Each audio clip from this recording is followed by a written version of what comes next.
Reliance industries का अभी अभी जो हाई लगा 3000, ये इसकी ऑल टाइम हाई ट्रैजेक्टरी है। अभी अभी रिलायंस ने अपने करियर का ऑल टाइम हाई हिट किया, इससे पहले लगा था 2999.90। तो Reliance at all time high, मतलब इसने अभी अभी अपने करियर का नया हाई छुआ है।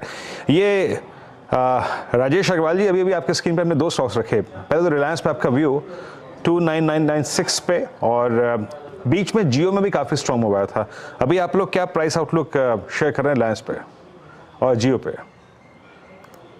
हमारी बाई की कॉल रही है और अभी भी हम कंटिन्यू कर रहे हैं। अभी भी हमने क्लाइंटों को खरीदारी की सलाह इवन कल तक भी दी हुई है, रिलायंस पे भी और जियो पे। एक एक करके आए तो रिलायंस के अगर ऑयल टू केमिकल बिजनेस की बात करें तो वो जो भी दिक्कतें थी पीछे छूटती हुई नजर आ रही है। सबसे बड़ा ट्रिगर यहाँ पे रिलायंस रिटेल का हो रहा है, जहाँ दूसरी जो रिटेल प्लेयर्स हैं उसको आप देखेंगे तो 700-800 स्टोर है। ये ऐसी कंपनी हर तिमाही में 800 नए स्टोर जोड़ देती है। 18,000 से ऊपर स्टोर इनके मार्च के ईयर एंडिंग के आसपास थे। तो एक तो रिलायंस रिटेल, दूसरा अगर आप जियो में भी देखें तो जियो टेलीकॉम की मैं बात कर रहा हूँ, तो जियो टेलीकॉम में आज की डेट में अगर आप देखो तो ये मार्केट डुओपोली का हो गया, जहां दो ही बड़े प्लेयर रह गए हैं, दूसरे की तो कोई नाम में है नहीं। तो ये सारी चीजें इस कंपनी को एक बहुत अच्छी बेनिफिट दे रही हैं।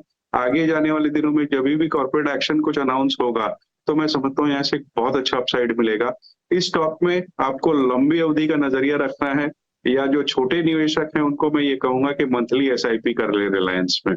अब जियो फाइनेंशियल पे आते हैं तो इस वक्त अगर आप देखो तो उसमें जो ट्रेजरी के शेयर है रिलायंस के, उसके वैल्यू बढ़ रही है, क्योंकि यहाँ रिलायंस मेन के वैल्यू बढ़ रही है, तो उस हिसाब से भी मार्केट कैप बढ़ रहा है। दूसरे ब्लैक रॉक के साथ उनका जो करार हुआ है म्यूचुअल फंड बिजनेस के लिए, वो अपने आप में बड़ी चीज है। दूसरी जिस तरह के नए प्लान्स उन्होंने इस तिमाही के नतीजों के बाद डिक्लेयर किए, वहां से बहुत अच्छी अपसाइड यहाँ दिखती है। और कम से कम स्टॉक को आपको 3 साल का समय देना पड़ेगा, और मैं समझता हूँ कि आप एक बहुत अच्छे रिटर्न पे बैठे होंगे। मेरी जो टारगेट्स है वो इस वक्त मैं यहाँ बोलना नहीं चाहता क्योंकि लोगों को अजीब सा लगेगा, but yes, this can be a multi bagger.